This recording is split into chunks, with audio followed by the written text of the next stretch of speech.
So my name is Mike Bulea.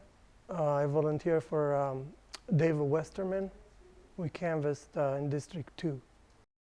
Well, I was asked for, and I didn't have a lot of expectations, but I was pleasantly surprised that a lot of people helped, and we accomplished something.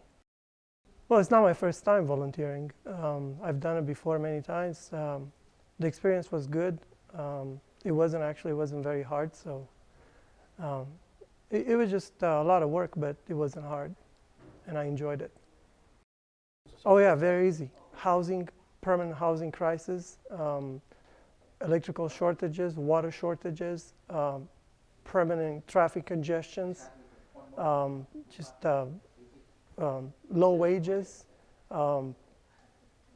crummy jobs for probably half the populations. So it's just everything is going down in California.